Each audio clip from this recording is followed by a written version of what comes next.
La ambigüedad fundamental de la dignidad humana. El sistema político que se afirmó después de la Segunda Guerra Mundial pretendió construirse sobre la persona y no sobre la soberanía de los estados o sobre los corpus ideológicos. Lo que se buscó a través de este nuevo orden político fue la felicidad y la consumación de las personas. Los ideales de libertad o de prosperidad no eran suficientes para fundar ese sistema. Era necesario ir hasta la esencia del hombre, hasta lo que expresa su valor, para encontrar el fundamento del nuevo orden moral. Este valor es la dignidad. Dado que ésta apunta directamente al ser de cada individuo, sería absoluta y no relacional, a diferencia de la justicia o de la libertad. Esta noción de dignidad va a servir de fundamento al edificio de los derechos humanos al mismo tiempo que erige a la persona frente al Estado. Ha sido integrada en los textos internacionales y después en numerosas constituciones europeas. El reconocimiento de la dignidad como fuente de los derechos. En la Carta Fundacional de las Naciones Unidas, firmada en San Francisco el 26 de junio de 1945, los pueblos de las Naciones Unidas se declaran resueltos a reafirmar la fe en los derechos fundamentales del hombre, en la dignidad y el valor de la persona humana, en igualdad de derechos de hombres y mujeres y de las naciones grandes y pequeñas. En la Declaración Universal de Derechos Humanos, la Asamblea General de los Estados Miembros de las Naciones Unidas afirma que la libertad, la justicia y la paz en el mundo tienen por base el reconocimiento de la dignidad intrínseca y de los derechos iguales e inalienables de todos los miembros de la familia humana. Calificar la dignidad de intrínseca significa que el hombre la posee por ser hombre, e implica que no la confiere ni el Estado ni la sociedad. En la mente de los redactores de la Declaración Universal se trataba de afirmar con ello que la dignidad de cada persona, y sobre todo de los derechos que le están ligados, no los concede el Estado, sino que preexisten a él, y que éste debe respetarlos para respetar al hombre. El artículo primero de la Declaración prosigue inmediatamente proclamando que todos los seres humanos nacen libres e iguales en dignidad y derechos, y, dotados como están de razón y conciencia, deben comportarse fraternalmente los unos con los otros. Por esa misma época, fue también la referencia al valor universal e intrínseco del ser humano la que justificó la condena por crímenes contra la humanidad de los criminales nazis en los juicios de Nuremberg. Los dos pactos adoptados en 1966 por las Naciones Unidas precisan y confieren un valor de obligación a los derechos enunciados en la Declaración Universal. Los estados afirman en estos pactos que reconocen que estos derechos se derivan de la dignidad inherente a la persona humana. De este modo, la dignidad sería inherente a la persona humana y la fuente de sus derechos. Esta comprensión anda cerca de la enunciada por el Papa Juan XIII en la encíclica Pacem in Terris de 1963. En este texto, que lleva como subtítulo sobre la paz entre todos los pueblos que ha de fundarse en la verdad, la justicia, el amor y la libertad, el Papa formula su deseo de que llegue pronto el tiempo en que esta organización, la ONU, pueda garantizar con eficacia los derechos humanos. Y añade que estos derechos, por brotar inmediatamente de la dignidad de la persona humana, son universales, inviolables e inmutables. Del mismo modo, el acta final de la Conferencia de Helsinki sobre la seguridad y la cooperación en Europa, firmada en 1975, enuncia que los derechos y libertades civiles, políticos, económicos, sociales, culturales y otros derechos y libertades, todos, derivan de la dignidad inherente a la persona humana y son esenciales para su libre y pleno desarrollo. Esta formulación expresa perfectamente el vínculo dignidad, pleno desarrollo y derechos y libertades de la persona humana. En virtud de este texto, los estados se comprometen a respetar estos derechos, es decir, a no poner trabas a su ejercicio, y a favorecer y alentar su ejercicio efectivo, o sea, a promoverlos positivamente. La idea de dignidad no solo es la fuente de los derechos y las libertades, sino también la medida y el criterio de su respeto. Así, el Pacto de 1966 sobre los derechos civiles y políticos enuncia que toda persona privada de su libertad debe ser tratada humanamente y con respeto debido a la dignidad inherente del ser humano. Sorprendentemente, los redactores de los textos fundacionales del Consejo de Europa optaron por no hacer referencia a la noción de dignidad. Solo mucho más tarde los juicios del Tribunal Europeo se refirieron a ella, viendo en ella, junto con la libertad, la esencia misma de la Convención.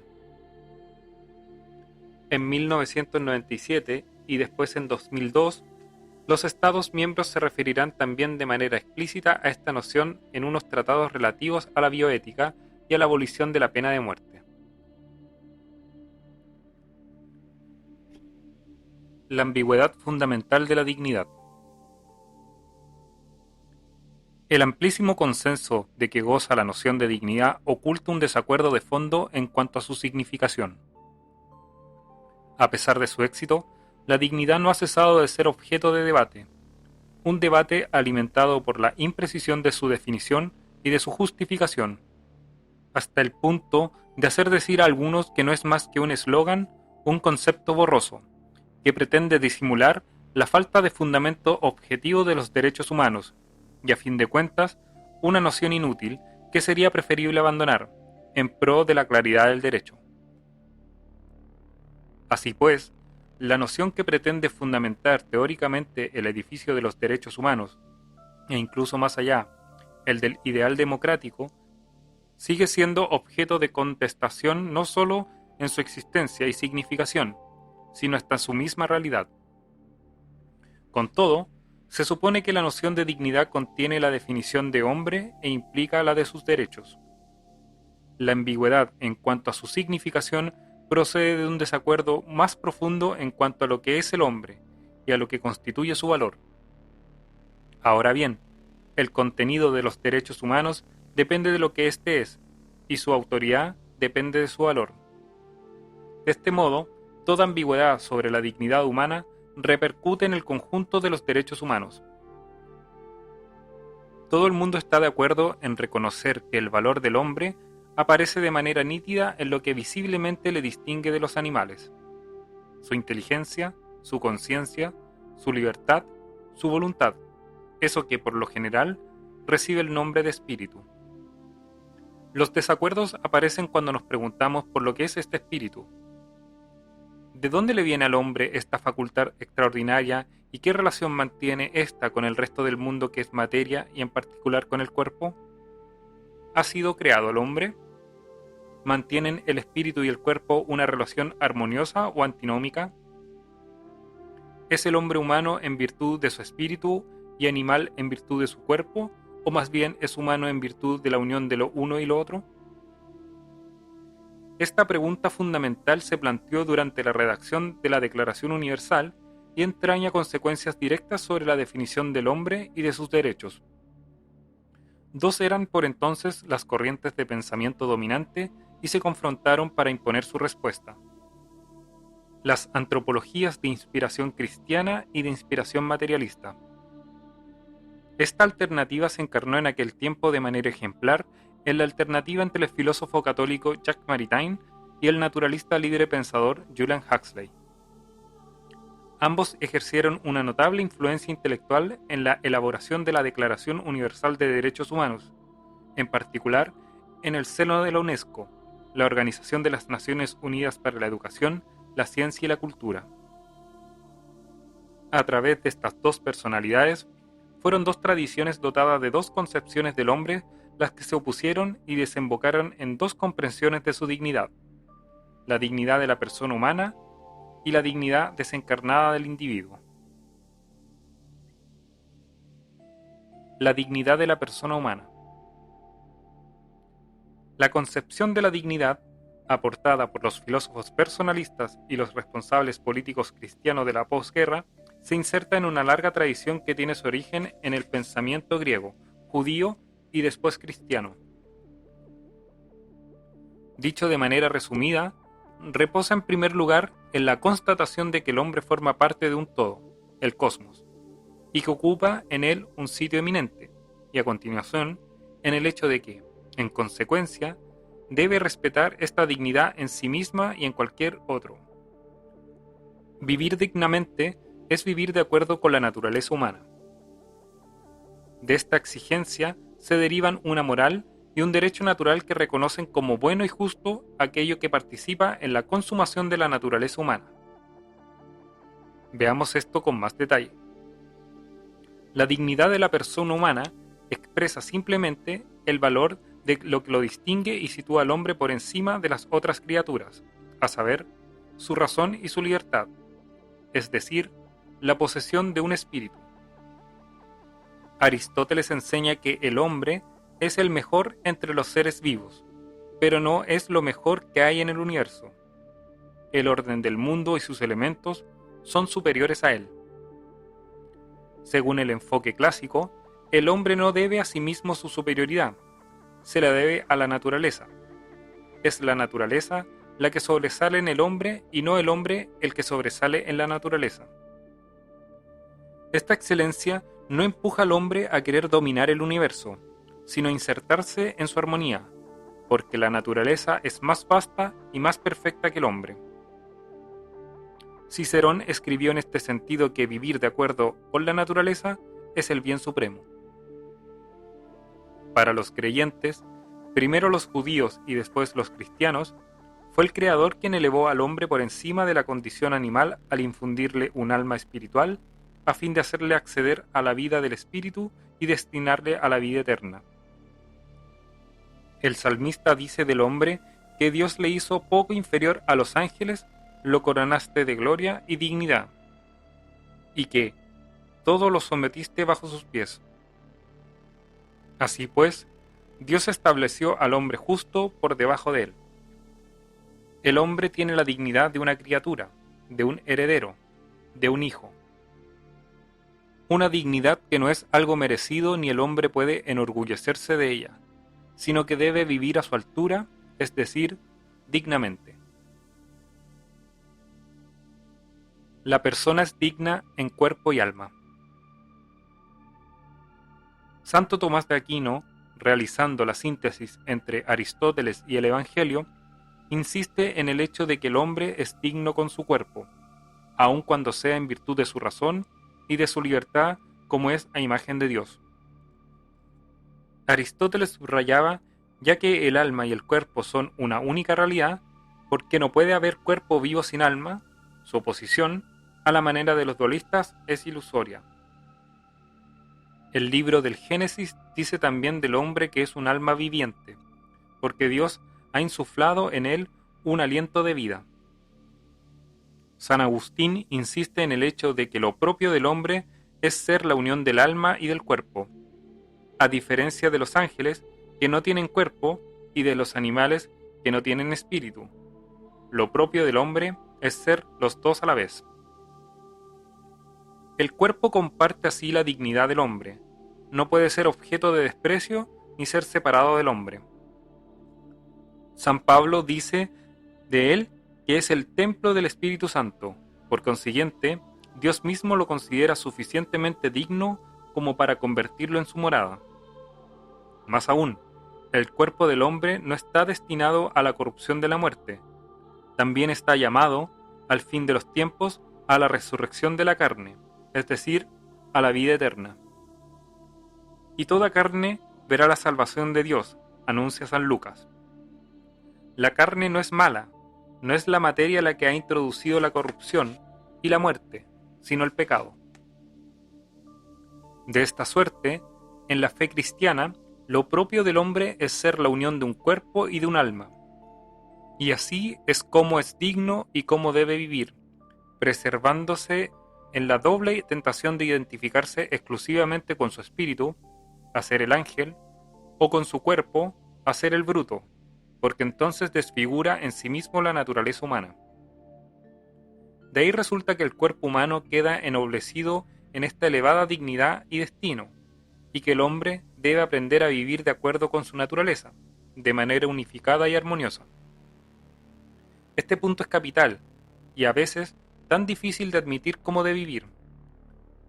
La tradición cristiana, la patrística, enseña además que una parte de los ángeles se rebeló contra el hecho de que un ser corporal, el hombre, fuera elevado a una dignidad que ellos consideraban reservada solo para los seres puramente espirituales. Más aún, estos ángeles, convertidos entonces en demonios, se habrían escandalizado por la encarnación de Dios y se habrían negado a adorar a Dios hecho hombre en la persona de Cristo. La unión del espíritu y del cuerpo puede parecer así escandaloso y contrario a la naturaleza, como la alianza del fuego y de la tierra, pero es lo propio y el misterio del hombre, algo que constituye la dificultad y la felicidad de la condición humana. La naturaleza humana es buena. Si la naturaleza humana es digna, debe ser ante todo a que es buena. La idea de bondad radical de la naturaleza humana no es algo evidente por sí misma, sobre todo cuando se considera los sufrimientos y la muerte. Sin embargo, para los judeocristianos, la naturaleza es buena, porque es la obra de un Dios bueno que constató, al ver el día sexto de la creación todo lo que había hecho, que era bueno e incluso muy bueno. Más aún, la naturaleza del hombre es excelente, porque ha sido creado a imagen de Dios.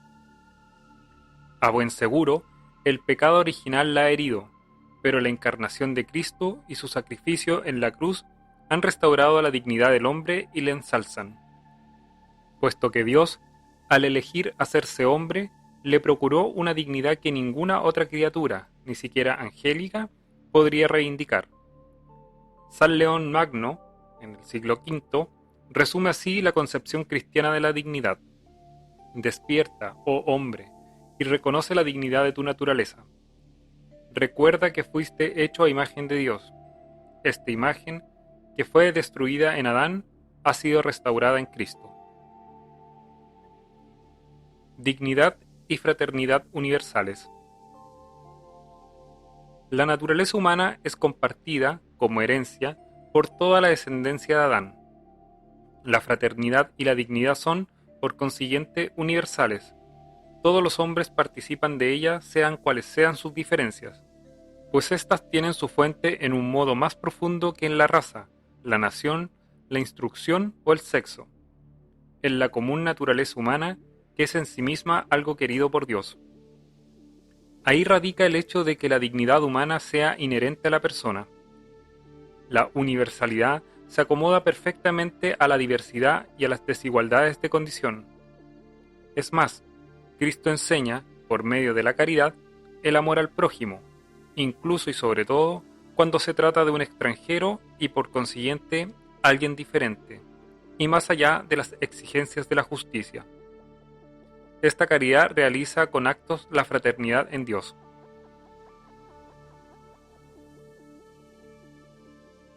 Vivir dignamente es realizar de una manera cabal la propia naturaleza. El deseo de realización cabal y de perfección es una ley universal. Todo en el hombre, como en todo ser vivo, sea animal o vegetal, tiende de una manera irresistible a realizarse plenamente según su naturaleza. El fuego tiende a expandirse, el grano a convertirse en planta, la flor en fruto, el niño en adulto civilizado, etc. El hombre nace inacabado, pero contiene en sí mismo todas las virtudes de la naturaleza humana. Mientras que los otros seres viven como prisioneros de su naturaleza, condicionados por esta, el hombre dispone de una cierta libertad que le hace responsable de su condición. Todo el esfuerzo de una vida humana, desde su concepción a su muerte, consiste para cada uno en consumarse en sí mismo las virtudes de la naturaleza humana, en humanizarse.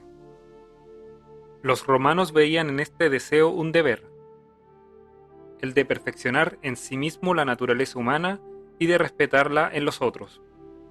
Ellos lo llamaban humanitas. Los hombres, al reconocer su dignidad, se obligan así mutuamente a respetar en ellos mismos y en los otros su naturaleza común, es decir, se obligan a vivir dignamente. De este deseo y deber de perfección deriva una moral natural, en virtud de la cual algo es bueno o malo, según que contribuya o no a la consumación de la naturaleza humana. Por ejemplo, la instrucción y la actividad física son particularmente buenas porque permiten el crecimiento de los niños. Santo Tomás, citando a Aristóteles, observa que el bien es aquello que todos los seres desean. Es a lo que cada cosa busca en cuanto que desea su perfección. Así pues, el bien está determinado por la naturaleza humana. Las cosas son buenas o malas según se convengan o no a la naturaleza humana. De esta suerte, es la naturaleza humana la que se encuentra en el origen de la moral. De ahí la importancia que tiene conocer esta naturaleza. Los filósofos griegos y después los cristianos distinguieron en ella 4 aspectos fundamentales. El hombre es por naturaleza un ser vivo, social, espiritual. Cada uno de estos aspectos es un bien que produce en el hombre una inclinación especial. Como todo ser, el hombre desea conservar la existencia. Como todo ser vivo, el hombre desea transmitir la vida. Como ser social o político, el hombre desea vivir en sociedad. Por último, como ser espiritual, el hombre desea conocer la verdad y a Dios. Todo lo que responde a estos deseos es un bien. Todo lo que lo obstaculiza, la muerte, la enfermedad, la soledad, el error, es un mal. A partir de estas inclinaciones es posible determinar una regla de conducta, dicho de otro modo, una moral. Esta moral es natural, porque deriva de la naturaleza humana.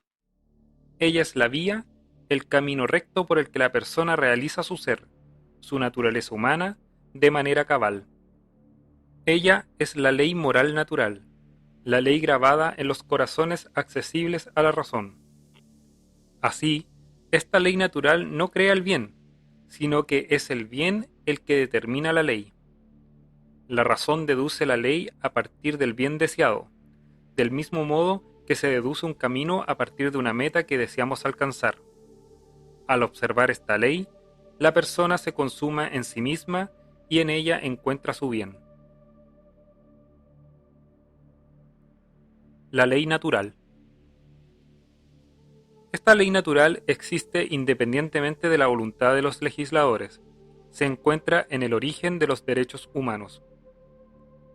Estos le han conferido una fuerza jurídica internacional garantizado a cada persona la facultad de desarrollarse plenamente en cuanto ser humano. Observando las características de la naturaleza humana es como se puede deducir el contenido de los derechos humanos. Así, la observación de que el hombre es por naturaleza un ser vivo, social y espiritual permite deducir que los derechos humanos deben proteger la vida y la integridad física de las personas, su ser. A continuación, su facultad de fundar una familia, ser vivo.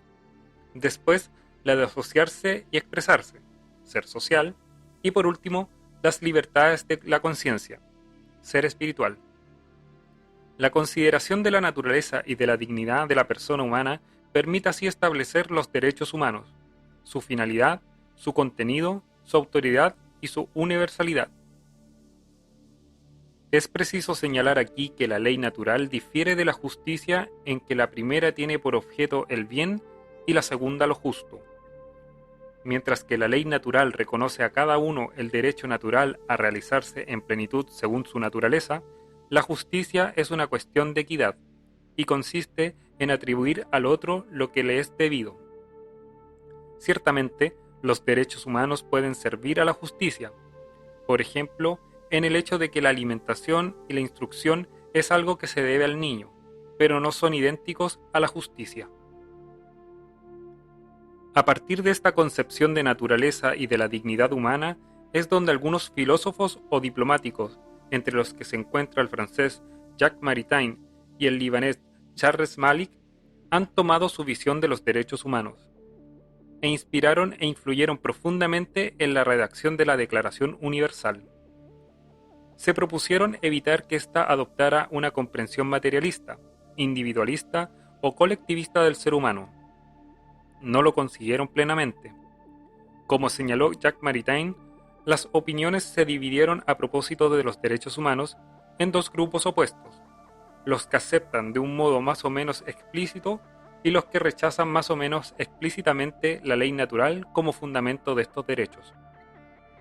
En sentido contrario de esta concepción clásica y cristiana de la persona humana y de sus derechos naturales, existe otra tradición filosófica, tan antigua como la otra, que preconiza una concepción diametralmente opuesta del ser humano, de su dignidad y de sus derechos. Esta otra tradición comparte con los ángeles caídos el desprecio por el cuerpo y por la materia. La dignidad desencarnada del individuo. Esta otra tradición no reconoce más dignidad al hombre que en su espíritu, con exclusión de su cuerpo, que no sería más que un envoltorio mortal. Como lo propio y la superioridad del hombre con respecto a los animales está en su espíritu, solo en él residiría su humanidad y por consiguiente su dignidad. Esta idea engendra un dualismo que distingue y opone el espíritu al cuerpo como dos entidades de valores desiguales e inconciliables. Solo el espíritu humano sería propiamente humano, el cuerpo sería animal. La identificación de la dignidad humana exclusivamente con el espíritu conduce a relegar el cuerpo al plano de la materia, con un mayor o menor desprecio. Según esta concepción, el hombre sería tanto más digno por el hecho de que vive según el espíritu y domina su cuerpo. A través de esta dialéctica se va a apuntalar la idea de que el hombre se elevaría en dignidad a medida que se desarrolla su espiritualidad y se redujera su corporeidad. De ahí resulta que cuanto más capaz sea el hombre de desarrollar actividades abstractas, intelectuales y artísticas, más digno sería. Este pensamiento tiene raíces muy antiguas. Ya Platón hacía decir a Sócrates: mientras tengamos nuestro cuerpo y nuestra alma esté sumida en esta corrupción, jamás poseeremos el objeto de nuestros deseos, es decir, la verdad. Para Platón, el cuerpo es la cárcel del alma. El hombre no es más que el alma, que se sirve de un cuerpo, como un navegante se sirve de su navío. El cuerpo sería un obstáculo para el conocimiento del que sería preciso purificarse. Encontramos este pensamiento en el corazón de la antigua tradición gnóstica, que se articula precisamente en la oposición entre el espíritu y la materia, y según la cual el espíritu, llamado Neuma, es una chispa divina prisionera en un cuerpo del que es preciso liberarse para dejar aparecer la divinidad que hay en el hombre. Encontramos aquí la idea del cuerpo cárcel del espíritu. En un texto gnóstico aparece un alma que interroga así a su creador: ¿por qué me has trasladado fuera de mi morada para meterme en la cárcel y colocarme en un cuerpo nauseabundo? La materia sería mala, en cuanto al cuerpo bestial y llamado a perecer, sería el causante de las faltas del hombre. Los hombres intentarían liberarse de la materia y elevarse para alcanzar una plenitud espiritual, una perfección divina, llamada el pleroma, en el que podrían reunirse todos. El gnosticismo es una herejía que ha perdurado bajo diversas formas hasta nuestros días. En la Edad Media se expresó fuertemente a través del movimiento cátaro. El desprecio al cuerpo condujo a los gnósticos a una serie de excesos, unas veces por lo que toca el ascetismo, otras sumiéndolos en el libertinaje, pero con un constante rechazo del matrimonio y de la procreación. Esta tradición volvió a encontrar, a comienzos de la época moderna, nuevo vigor gracias sobre todo a Giovanni Pico della Mirandola, que, en su famoso Discurso sobre la dignidad del hombre de 1486, hace decir a Dios dirigiéndose a un nuevo Adán: no te he hecho ni celestial ni terrenal, ni mortal ni inmortal, para que seas tú mismo, como árbitro y honorable escultor y modelador, quien pueda darte la mejor forma que elijas. Podrás entonces degenerar a la condición inferior de bruto o podrás regenerar en la condición superior que es divina, extraída del juicio de tu ánimo. Es en la plasticidad del hombre y en su capacidad de elevarse hasta la divinidad donde residiría su dignidad. Este pensamiento, reformulado en el siglo XVII, en particular por el canciller británico Francis Bacon, se reafirmará a continuación vigorosamente en el siglo XVIII y todavía más en el siglo XIX, en torno a la idea de que el hombre sería indefinidamente perfectible, es decir, que su perfección no tendría límite, que no estaría limitado por una naturaleza humana predefinida, sino que podría mejorarse a sí mismo sin cesar. Sería más bien su propio creador que una criatura. La dignidad, fruto de la evolución. La formulación por Spencer y Darwin en el siglo XIX de la teoría de la evolución por la selección de los más aptos permitió a este pensamiento realizar la síntesis entre el discurso científico y el gnóstico, sobre una base materialista y con una perspectiva progresista. La teoría de la evolución ofreció una explicación atea de la antropogénesis, menos fantasiosa que las proporcionadas por la gnosis de la antigüedad. Según esta síntesis, el espíritu humano sería una propiedad emergente brotada de la materia, la cima de un proceso de evolución que tiende a elevarse sin fin espiritualizándose cada vez más. Se comprende así cómo el materialismo ateo conduce a un espiritualismo. Según este enfoque, el valor de la dignidad del hombre reside por completo en su espíritu, que es el único en poseerlo y que hace de él un ser único. El hecho de no situar la humanidad y la dignidad del hombre más que en su espíritu condujo a un dualismo que opone el espíritu al cuerpo y a toda materia. Semejante dualismo justifica todas las formas de dominio del cuerpo por la voluntad como otras tantas expresiones de la dignidad humana. El ateísmo va a servir de alimento a este modo de pensar, porque el rechazo de Dios creador va acompañado del rechazo hombre-criatura. Si Dios no existe, el hombre no ha recibido de un ámbito más alto que él un alma inmortal, sino que posee un espíritu que ha sacado de la materia, de un ámbito más bajo que él, a lo largo de la evolución. Si Dios no existe, el hombre sacaría entonces de sí mismo su propia dignidad, y ésta estaría a la medida de su grado de espiritualización, es decir, de autoextracción de la materia. Ésta no conocería ningún límite. Este pensamiento fue ampliamente difundido por Thomas Huxley, amigo de Charles Darwin, antes de ser desarrollado por su nieto, Julian Huxley, hermano de Aldous Huxley, autor del famoso Un Mundo Feliz. Ahora bien, Julian Huxley ha sido no solo el más distinguido representante de este pensamiento a mediados del siglo XX, así como uno de los más eminentes librepensadores de su tiempo, sino que también fue el primer director general de la UNESCO en 1946.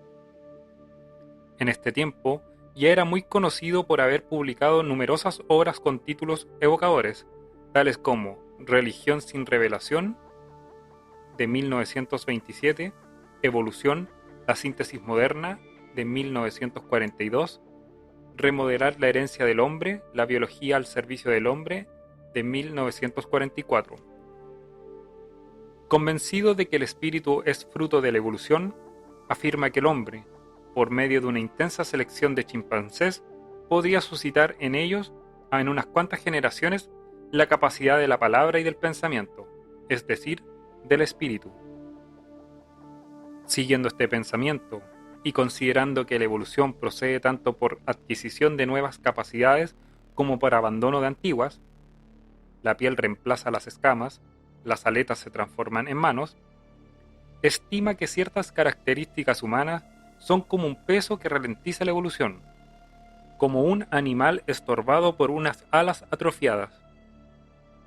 Eso le lleva a preguntarse si el objetivo no debería ser dejar morir al mamífero que hay en nosotros, a fin de permitir al hombre vivir más completamente. Volvemos a encontrar aquí la idea gnóstica de que el hombre verdadero estaría como prisionero de su corporeidad. En 1946 toma Julian Huxley las riendas de la UNESCO, una rama de Naciones Unidas cuya misión es nada menos que construir la paz en los espíritus, estableciendo una solidaridad intelectual y moral de la humanidad. En cuanto entró en funciones, publicó un manifiesto titulado La UNESCO, sus fines, su filosofía, en el que expone su propio pensamiento. Según él, la UNESCO debería adoptar un humanismo científico universal, unificando los diferentes aspectos de la vida humana e inspirándose en la evolución. Se declara contra la idea de lo sobrenatural y ve en el espíritu la fuente de todos los valores. En este contexto, la dignidad adquiere una significación absolutamente particular, diametralmente opuesta a la emanada del pensamiento cristiano. Huxley considera que la dignidad del hombre está justificada de manera científica por la evolución, la cual demostraría que un ser humano bien desarrollado representa en el momento actual el producto más elevado de la evolución. La evolución constituiría así la fuente, pero también la medida de la dignidad del hombre. Cuanto más bien desarrollado, es decir, evolucionado, estuviera un hombre, más digno sería, y a la inversa. Huxley, de manera coherente con esta concepción evolutiva y biológica de la dignidad, es también un ferviente eugenista. Fue vicepresidente de la British Eugenics Society hasta 1944.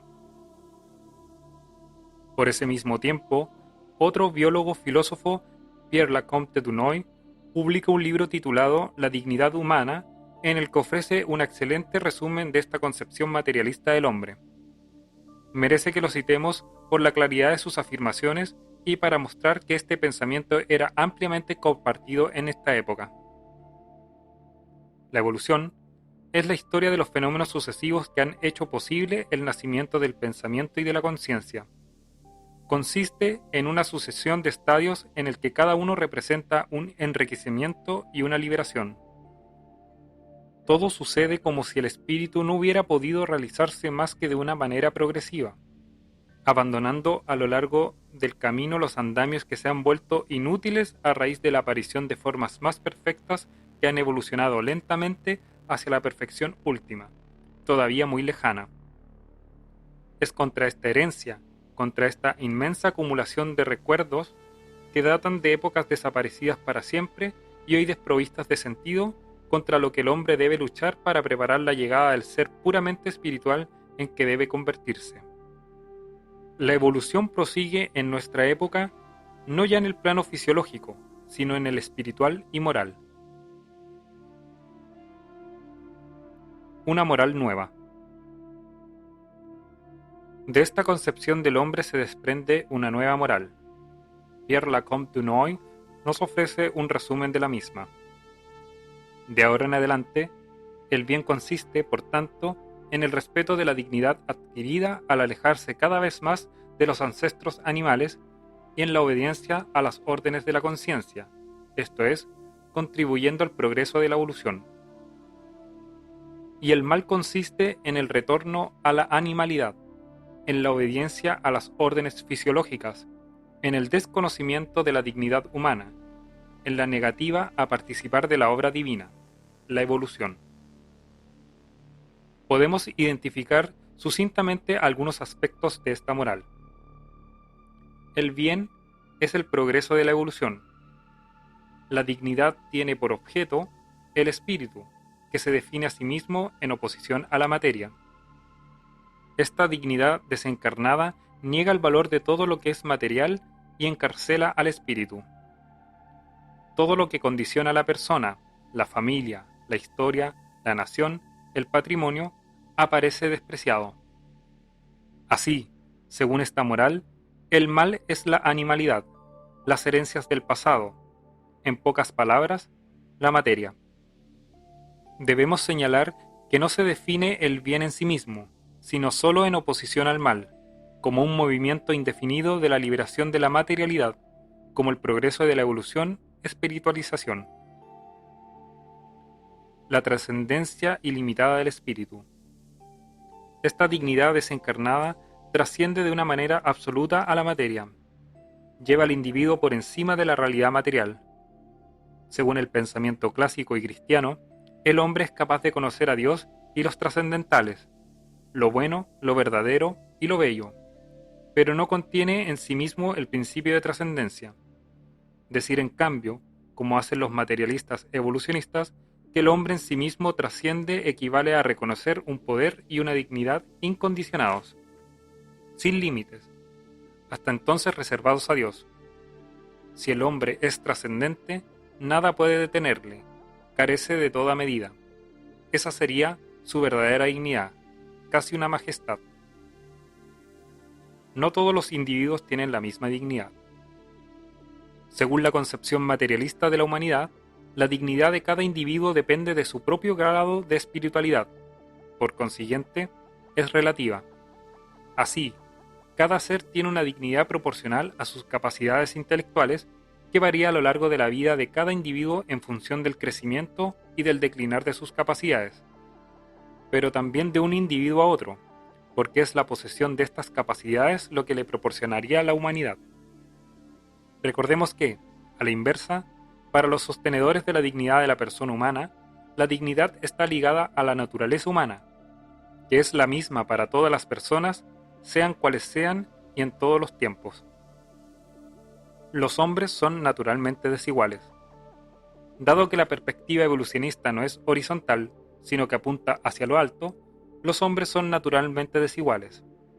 El valor de cada uno se aprecia en función de su sitio más o menos elevado en el eje oblicuo del progreso, es decir, según su grado de evolución, y por consiguiente, de humanidad, siendo los más humanos los más espiritualizados. A la inversa, cuando se piensa en universo como una entidad estable y armoniosa, entonces se considera la humanidad desde una perspectiva horizontal, y se sitúa a cada hombre en igualdad por el hecho de que comparten una misma naturaleza humana. El primado de la voluntad. La voluntad individual expresa el espíritu. De este modo, la trascendencia del espíritu confiere a las voluntades individuales un primado sobre los aspectos materiales de la sociedad. A la inversa, según la concepción encarnada de la persona, ésta tiene vocación de insertarse en la realidad y de buscar la armonía en ella. El espíritu domina el cuerpo. La moral desencarnada ya no consiste en respetar el propio cuerpo y cualquier otra cosa utilizándola según su naturaleza. Recomienda, por el contrario, no respetarla y someterla para liberar el espíritu de las órdenes fisiológicas. Más aún, dado que el espíritu está como prisionero del cuerpo, no es responsable de los actos realizados bajo el dominio de la animalidad. El espíritu es moralmente inocente a las vilezas de la carne. Es su víctima al mismo tiempo que es, eventualmente, el beneficiario de un placer que ésta procura, algo que es bastante cómodo. Insatisfacción o felicidad. El hombre criatura encuentra su felicidad en su consumación, en una búsqueda de armonía con el mundo, algo que implica una forma de moderación. En el caso del cristiano, la felicidad de la consumación natural es aumentada por la plenitud sobrenatural que le ofrece su relación del amor con su Creador. La aceptación de su propia condición, de sus límites, por parte del hombre, hace posible su felicidad, y su relación con Dios es donde puede tocar el infinito. De manera diferente, el hombre creador goza de sí mismo en su búsqueda del progreso. Cuando más se eleva, más digno es, más goza de sí mismo. Ahora bien, esta búsqueda no tiene fin, pues la perfección no existe fuera de Dios. El hombre creador de sí mismo está movido por una perpetua insatisfacción que no tiene nada en común con la felicidad. Los individuos son naturalmente rivales. Los hombres, como productos de la evolución, están atrapados en el proceso, tan inexorable como positivo, de competición para la selección del más apto. Esta ley viene a dar la razón a Hobbes, para quien el hombre es el lobo para el hombre. En el extremo opuesto, el hombre criatura de un Dios benevolente es radicalmente bueno. La exposición de esta moral materialista procura una clave para la comprensión de las profundas conmociones que se han producido en el siglo XX en Occidente en nuestra relación con el cuerpo, sobre todo en lo relacionado con el aborto, la eutanasia y la sexualidad. Veremos esto de modo más detallado en la segunda parte del libro. Esta moral es asimismo el preludio del transhumanismo, como veremos más adelante.